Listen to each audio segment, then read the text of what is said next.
మెదక్ జిల్లా చేగుంటలోని ప్రభుత్వ పాలిటెక్నిక్ కాలేజీలో జరిగిన జిల్లా స్థాయి యోగాసన పోటీల్లో జిల్లా నలుమూలల నుండి 183 మంది క్రీడాకారిణులు పాల్గొనగా అందులో నుండి అత్యుత్తమ ప్రతిభ చూపిన వారిని ఎంపిక చేసినట్లు జిల్లా అధ్యక్ష కార్యదర్శులు కర్ణం గణేష్ రవికుమార్ భుజగేందర్ రెడ్డి తెలిపారు. ఈ కార్యక్రమంలో పాలిటెక్నిక్ కళాశాల ప్రిన్సిపల్ చక్రవర్తి, జిల్లా యోగాసన స్పోర్ట్స్ కోశాధికారి సత్యనారాయణ, ఆర్గనైజింగ్ సెక్రటరీ నర్సింహులు, ప్రపంచ నెంబర్ 1 రెఫరీ శ్రీదేవి, పీఈటీలు శ్యామ్, అల్లి, నరేష్, కర్ణం మల్లేశ్వరి, ప్రీతి, మమత, బాలరాజ్, ప్రవీణ్, నవీన్ తదితరులు పాల్గొన్నారు.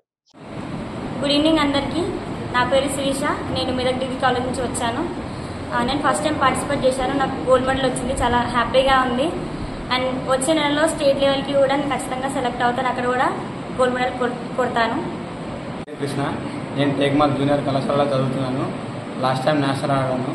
ఈసారి మళ్ళీ నేషనల్లో గోల్డ్ మెడల్ కొడతానని అనుకుంటున్నాను.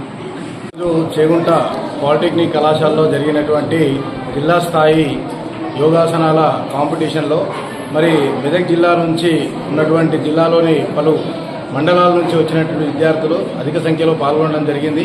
మరి 200 మంది విద్యార్థులు ఇక్కడ పాల్గొని మరి వివిధ కేటగిరీలలో ఫస్ట్, ప్రథమ, ద్వితీయ, తృతీయ అవార్డులు పొందడం జరిగింది.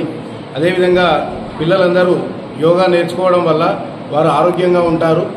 మరియు శారీరకంగా, మానసికంగా దృఢంగా ఉండడం వల్ల జీవితంలో ఉన్నత స్థాయికి ఎదిగే అవకాశం ఉంటుంది. మరియు ఉద్యోగ ఉపాధిలో స్పోర్ట్స్ కోటాలో యోగా ఉన్నందున మరి దీన్ని సద్వినియోగపరచుకోవాలి. పిల్లలందరూ కూడా అన్ని పాఠశాలల్లో యోగా విద్యను నేర్పించాల్సిందిగా మరి గవర్నమెంట్ను కోరుచున్నాం. ఈరోజు చేగుంటలోని పాలిటెక్నిక్ కళాశాలలో జిల్లా స్థాయి under 14, under 18, under 28, 28 to 35, 35 to 45, 45 to 55 అన్ని కేటగిరీలో యోగాసనాలు పోటీలు జరిగాయి. ఈరోజు కూడా చాలా బ్రహ్మాండంగా జరిగాయి. దీనికి దాదాపు జిల్లా నలుమూల నుంచి 183 మంది క్రీడాకారులు పాల్గొన్నారు. దాంట్లో ప్రతి కేటగిరీలోంచి ఆరుగురు ట్రెడిషనల్, ఇంకో 4 ఆర్టిస్టిక్ అండ్ రిథమిక్ దాంట్లో సెలెక్ట్ చేయడం జరిగింది. వీళ్ళందరూ కూడా వచ్చే నెలలో హైదరాబాద్లో జరిగే రాష్ట్ర స్థాయి పోటీలో పాల్గొంటారు. ఇంతకుముందు మెదక్ జిల్లా, ఉమ్మడి జిల్లా ఆంధ్రప్రదేశ్లో 27 సార్లు ఓవరాల్ ఛాంపియన్షిప్ కొట్టింది. మళ్ళీ గత వైభవానికి రావాలని చెప్పి నేను కోరుకుంటాను. అట్లే ఇప్పుడు స్పోర్ట్స్ కోటాలో ఉంది కనుక ఖచ్చితంగా వీళ్ళు కష్టపడి మెడల్స్ కొడితే వీళ్ళకు ఉద్యోగ ఉపాధి, ఉన్నత చదువులకు వీళ్ళకి పనిచేస్తుంది.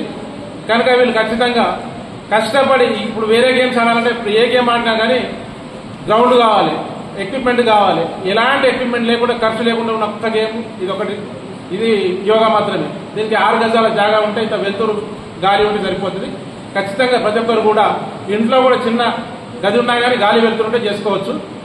మీరందరూ కూడా ఈసారి ఖచ్చితంగా రాష్ట్ర స్థాయిలో మంచి పథకాలు సాధించి మెదక్ జిల్లాకు, మీ తల్లిదండ్రులకు, మీరు చదువుకునే స్కూల్కు పేరు తెస్తారని చెప్పి ఆశిస్తున్నాను.